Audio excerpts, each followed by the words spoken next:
अभी मजा आएगा ना भिड़ो। बहराइच की जो वीडियो सामने आ रही है, उनके घर के आगे से जुलूस निकल रहा है। बंदा एक उसके घर में घुस के उसका जो हरा झंडा है, जो उसका धार्मिक झंडा है, उसे उसने तोड़ दिया, उसे गिरा दिया, उसके साथ साथ उसकी ग्रिल भी गिर गई। उसके बाद अपना भगवा झंडा वहाँ ला रहा है। क्या मतलब होता है इस चीज़ का भाई? किसी के घर में घुस के तुम उसके घर में प्राइवेसी उसकी भंग करोगे? क्या समाज को संदेश देना चाहते हो कि किसी के भी घर में घुसने की तुम्हें परमिशन मिल गई? किसी ने अपना अगर झंडा ले रहा, जाहिर सी बात है, और प्रशासन यही चाहता था कि दंगा भड़के।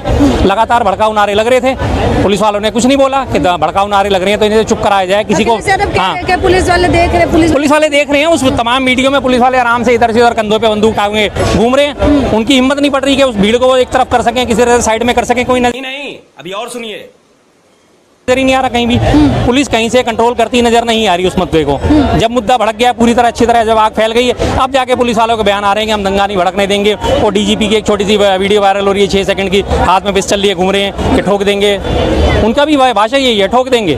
किसको ठोकोगे? ठोकने का काम तो तुम्हारा पहले था, पहले नेस्तो नाबूद होके चला करो। आज से 20-50 साल हो गए यहाँ पे हमारे पुरानी दिल्ली से लगातार जब रामलीला के दिनों में यहाँ से सवारी निकलती है, फतेहपुरी मस्जिद के पास से होती, बल्ली महारान से होती हुई, जामा मस्जिद के पास से, नई सड़क से होती हुई लगातार हौजकाजी होती, भरे नारे, मुसलमानों को काट दो, मुगलों को काट दो। अरे भाई, मुगल ही थोड़े मुसलमान थे, ये तो देखो, इतिहास तो पढ़ के देखो। पर इनका तो सीधा सीधा एक समझा दिया गया, मुगल मतलब मुसलमान। मुगलों ने किसको हराया था? मुगलों ने भी तो मुसलमान शासक को ही हराया था, इब्राहिम लोदी को हराया था, पर वो नजर नहीं आएगा इन्हें। एक वो सीधा सीधा नैरेटिव पकड़ रखा है कि उनको काटो और बांटो और ये करो। ने बोला कि जब लाउड स्पीकर चल रहा था तब भी तो ध्यान देना चाहिए ना, लाउड स्पीकर में क्या बज रहे थे? बिल्कुल ठीक बात है, भड़काऊ नारे अबे जल्दी बोल, कल सुबह पनवेल निकलना है। बज रहे हैं, भड़काऊ गाने बज रहे हैं। और जो बार हर बार इसी तरह के रैलियों में नारे लगते हैं, जो बाबर तेल लगाओ डाबर का, वंश मिटा दो बाबर का। तो भाई क्या मतलब है इस चीज़ का? तुम्हें अपनी आस्था प्रदर्शन करनी है, अपनी आस्था प्रदर्शित करनी है तो अपनी आस्था के गात गाओ, भजन गाओ, अपने आराम से राम राम करते हुए यात्रा निकालो। दुर्गा यात्रा निकाल रहे थे तुम, दुर्गा ने चालीसा पढ़ो, दुर्गा सप्तशती पढ़ो। क्या जरूरत है तुम्हें दूसरे को प्रोवोक करने की? भाई जब ऐसे करोगे तो दंगा भड़केगा। और प्रशासन ने क्या, वहाँ का शासन ही यही चाहता है कि दंगा भड़के, आने वाली सीटों तेरी दादागिरी निकाल दूंगा मैं में जो है वो चुनाव है, जो 10 सीटों पे वोट गोल बंद होगा तो हमें मिलेगा। सीधी सी बात है, वही वो चाहते थे, वही उनकी मंशा पूरी हो गई। प्लानिंग की तरीके से हुआ है क्या? प्री प्लानिंग है? प्री प्लानिंग ही होती है। अब इसमें मारा कौन जाता है? ये तो देखो ना, क्या हर आम आदमी को मैं बार बार यही अपील करता हूँ, भाई नेताओं के बहकावे में मत आओ, इनके चक्करों में मत पड़ो। गृह मंत्री जिनके ऊपर पूरे देश की सुरक्षा की जिम्मेदारी है, उनका बेटा तो जैसा बैठा हुआ मौज ले रहा है, ICCI का अध्यक्ष भी बन गया, उससे पहले BCCI का अध्यक्ष भी बन गया। और तुम क्या कर रहे हो? तुम जाके लोगों के झंडे गिरा रहे हो, बाद में तुम गोली खा रहे हो। तुम्हें क्या मिला? तुम्हारा घर परिवार तो रुल गया। अब 2-4 दिन तो सारे नेता मिलकर रोटियां सेक लेंगे इस पे, इस लाश की राजनीति, इसके ऊपर लाश के ऊपर राजनीति कर लेंगे। उसके बाद नहीं, अभी और सुनिए, में कौन पूछने आ रहा है? 2-4 जगह फंड रेजर हो जाएंगे, फंड खा के बैठ जाएंगे। पीड़ित के लिए न्याय दो, हम इसके लिए फंड इकट्ठा करो, सोशल मीडिया पे कैंपेन जम जाएगा, लाखों रुपए बटोर के घर में लेके बैठ जाएंगे और उसके बाद वो पीड़ित अपना घूमता रहेगा। 2002 के गुजरात दंगों का याद है आपको? गोधरा कांड में अशोक जो था, अशोक परमार नाम था उसका, जिसे राजू मोची भी कहा जाता है, उस वक्त भी मोची था, पोस्टर बॉय बना, तलवार उसके हाथ में थी, माथे पे उसके श्री राम का पट्टा बंधा हुआ था और उसने बढ़ चढ़ के दंगों में हिस्सा लिया, उसका खूब बुनाया गया।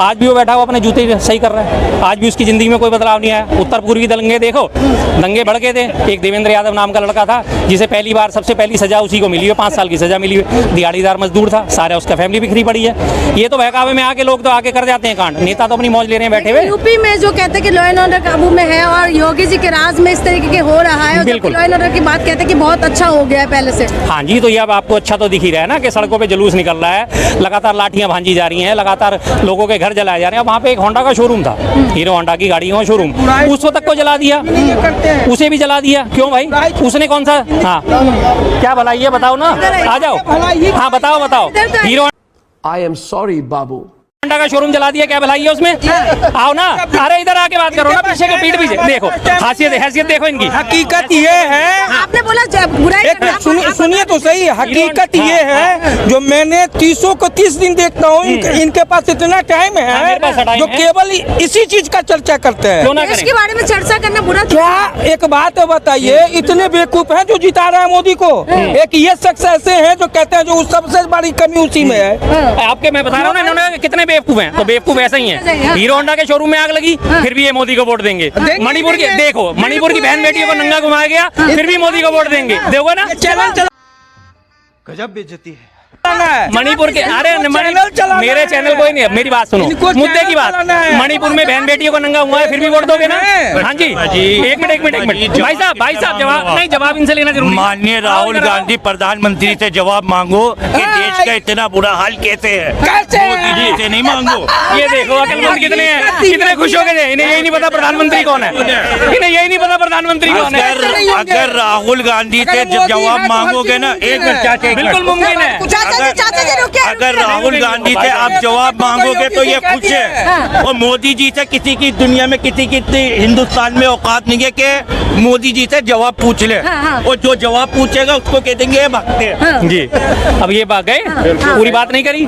अब इनसे ये पूछना, आप बुराई करते रहते हैं बस। नहीं ये बात बताओ, इन्होंने साफ कह दिया मणिपुर की बहन बेटियों को नग्न परेड कराई जा रही है, फिर भी ये मोदी को वोट देंगे। बलात्कारियों को संरक्षण दिया जा रहा है, फिर भी ये मोदी को वोट देंगे। फिर कहते हैं कि कौन बेवकूफ है जो मोदी को वोट दे रहा है। तो इन्हीं नहीं, अभी और सुनिए, के जैसे बेवकूफ हैं जो मोदी को वोट देते हैं, जिन्हें ना बहन बेटियों से कोई मतलब, ना देश की अस्मिता से कोई मतलब, ना दंगे फसाद से कोई मतलब। इन्हें सिर्फ मोदी दिख रहा है, उसके काम दिख रहे हैं, और काम के नाम पे क्या है, हिंदू मुस्लिम में फूट डालो राज करो, फूट डालो राज करो, फूट डालो राज करो।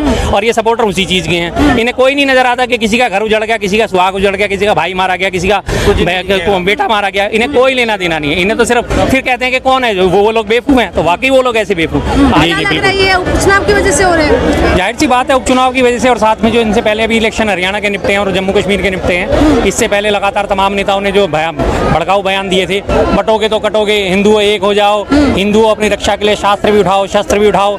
लगातार तस्वीरें सोशल मीडिया पे लोगों की वायरल हो रही हैं, जो इसको सपोर्ट करने वाले हिंदू करने वाले लोग हैं, एक हाथ में तलवार ले रखी।